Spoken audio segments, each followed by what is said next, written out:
In today's experiment series 4, I'm going to show you how I create this colorful strip wavy ribbon. 100% vector, no plugins and fully editable. Let's jump in.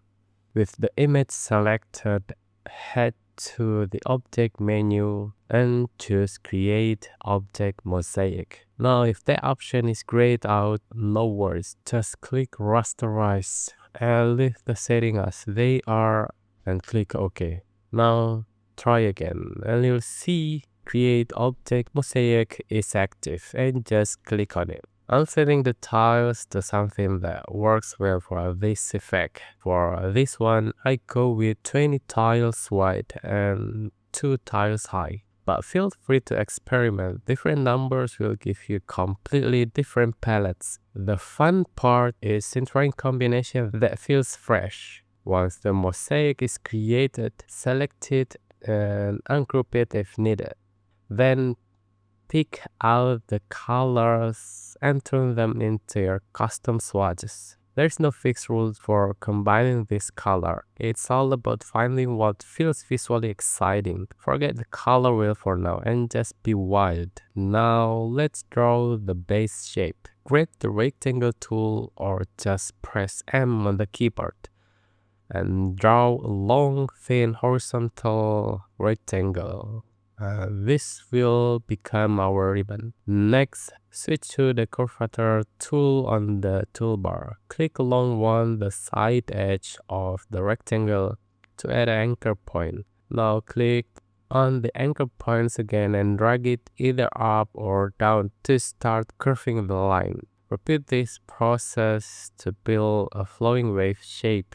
In my case, I'm adding 6 points in total, 3 on the top edge and 3 on the bottom to shape the ribbon. Now for the magic part, select both the rectangle and the palette.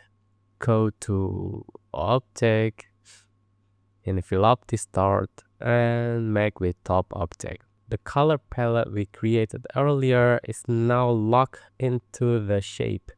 So whenever you adjust the ribbon curve, the color palette follows it perfectly. That means any tweaks you make to the shape will instantly create new visual variation. Now let's customize it. Use the direct selection tool or just press A on the keyboard to tweak the wave. Click on the anchor point and the handles to reshape the curve.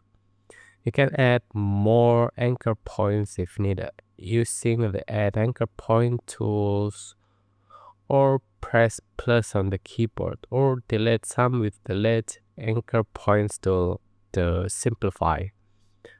Every little tweak changes the movement and energy of the ribbon, so make it your own. For a final touch, I like to add a bit of highlight and shadow, just soft gradient to give it a 3D look. So what do you think about this series of the design experiment? If you tried it out, tag me on Instagram. I'd love to see what you come up with. Don't forget to like, comment and subscribe to LADALIDI for more creative experiments like this. Keep creating, keep designing and let's create together. I'll see you in the next LADALIDI video.